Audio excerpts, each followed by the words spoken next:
saudara-saudara bersedia mengabdi kepada masyarakat melalui Yayasan Jantung Indonesia? Bersedia.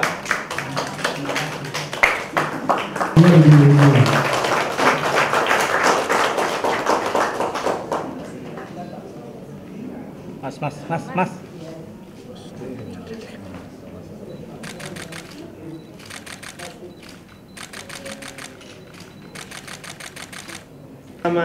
Sambil salaman. Dan kamera Bu. Sini Bu, ini 1, 2, 3. Oke. Tahan Bu. Siap. Kenapa? Ya, alhamdulillah ini sebuah kehormatan untuk saya diberikan amanah oleh para pembina dan pengawas Yayasan Jantung Indonesia untuk melanjutkan Mbak Esti sebagai Ketua Umum Yayasan Jantung Indonesia ini. Ini merupakan kehormatan dan juga merupakan tugas besar untuk saya dan jajaran pengurus bisa melanjutkan legacy dari pengurus sebelumnya dan juga dari para pendahulu kita. Ya, tentu kita tetap dengan 4 hal yang biasa dilakukan oleh Yayasan Jantung Indonesia, yaitu di sini ada promotif, ada preventif, ada kuratif, ada rehabilitatif. Nah, promotif kita memberikan penyuluhan, memberikan kesadaran masyarakat untuk terus menjaga gaya hidup sehat, mengelola stres dengan baik, kemudian juga menjaga makanan-makanan yang nutrisi yang baik yang masuk ke dalam tubuh sehingga bisa menghindari yang namanya penyakit jantung dan kardiovaskular atau pembuluh darah. Jadi kita akan memberikan penyuluhan, itu bagian dari promotif kita. Kita juga akan memberikan preventif itu dengan memberikan kegiatan di seluruh Indonesia, ada yang namanya Senam Jantung Sehat. Ada klub jantung sehat, kemudian juga ada klub jantung sehat remaja. Jadi dari remaja sampai usia berapapun kita bisa manage, kita bisa akomodir untuk bisa menjaga kesehatannya dengan bergerak, dengan berolahraga, salah satunya dengan senam. Kemudian juga menyadarkan masyarakat untuk mengecek kesehatan secara rutin sehingga bisa terdeteksi secara dini kalau misalnya ada sebuah kelainan di jantung kita dari pembuluh darah kita. Karena kalau misalnya bisa dideteksi secara dini, maka bisa teratasinya lebih cepat, maka kesembuhannya juga tingkat kesembuhannya lebih tinggi. Itu menjadi salah satu program dari program preventif kita. Kemudian ada program kuratif di mana kalau Yayasan Jantung Indonesia ini kuratifnya kita fokus kepada penyembuhan anak-anak yang memiliki kondisi kelainan jantung bawaan. Kemudian juga rehabilitatif tentunya. Rehabilitatif setelah penyembuhan, menjaganya bagaimana agar tetap sehat.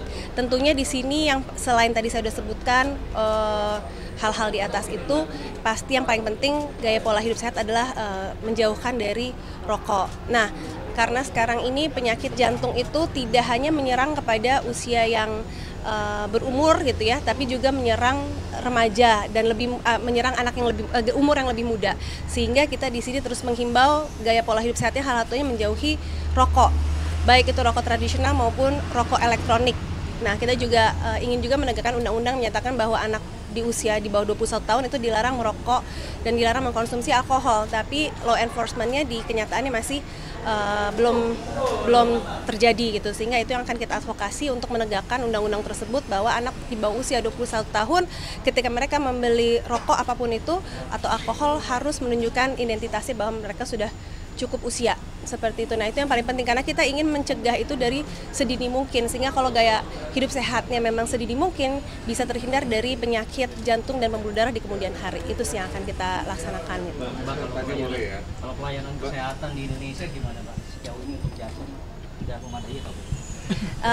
Iya, tentu dengan kalau menurut saya kita masih perlu banyak dokter-dokter spesialis yang fokus di jantung pembuluh darah. Sudah banyak yang jago-jago banget, tapi dengan populasi Indonesia yang 270 juta ini, tentu kita rasio dokter dengan pasien itu masih perlu ditambah lagi untuk pasiennya itu sih. Jadi mudah-mudahan generasi muda yang sekarang banyak yang tertarik untuk menjadi dokter, kemudian menjadi spesialis jantung dan pembuluh darah, sehingga lebih banyak lagi pasien yang bisa diakomodir.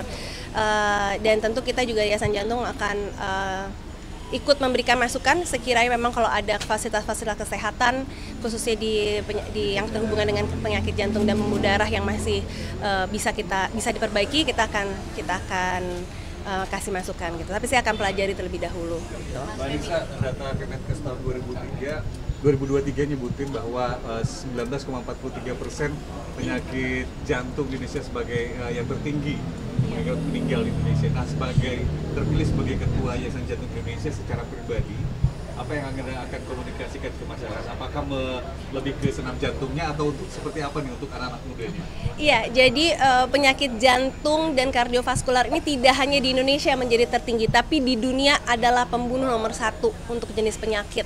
Dan ini kadang-kadang silent killer, tanpa ada gejala, tanpa disadari, tiba-tiba membunuh dengan diam-diam gitu. Jadi memang yang pasti yang paling penting adalah kesadaran masyarakat akan penyakit jantung bahwa ini adalah pembunuh yang berbahaya gitu.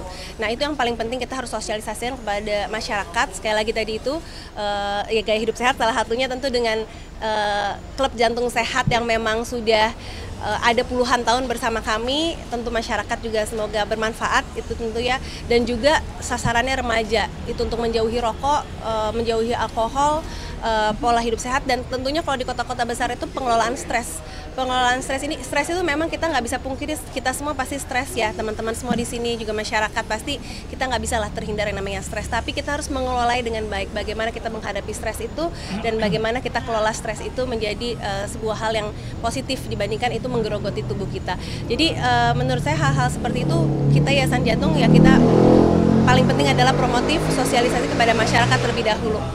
Mbak, olahraga ringan seperti lari, jogging, jalan santai kan salah satu untuk kardiovaskular juga untuk mengatasi penyakit jantung. Tapi banyak masyarakat juga yang bilang tren lari, jogging itu Last question ya Mas ya. Ibu mesti ke dalam lagi. kadang-kadang juga dilihat orang sebagai olahraga mahal karena outfitnya aja mahal. Tanggapan Anda seperti apa? Lari maksudnya? Iya. Oke, sebenarnya lari itu adalah olahraga paling murah ya. Kita bisa lakukan di rumah dengan treadmill atau kita bisa lakukan di depan rumah kita, maksudnya bukan dengan treadmill, di depan rumah kita, sekitar rumah kita, ataupun di manapun kita bisa lah melakukan yang namanya jogging, jalan pagi atau lari. Jadi sebenarnya itu adalah olahraga termurah. Kita hanya perlu menyiapkan sepatu aja dan baju apapun yang nyaman sebenarnya. Masalah pilihan outfit yang seperti apa gitu ya, itu mah pilihannya masing-masing lah. Yang penting tujuannya adalah sehat, mau memakai baju jenisnya seperti apa, yang penting nyaman, tapi yang penting tujuannya sehat, itu aja sih. Jadi kalau misalnya itu preference masing-masing, pilihan masing-masing. Siap, terima kasih banyak. Harus sehat semua teman-teman wartawan juga pasti sering begadang, itu bahaya. Teman-teman wartawan nggak boleh begadang, nggak boleh tensi. Kalau meetingnya jangan sampai malam, Mbak. Apa? Meetingnya jangan sampai Iya. malam, Biar kan nungguin lama-lama. Ngomong sama suami kalau gitu ya.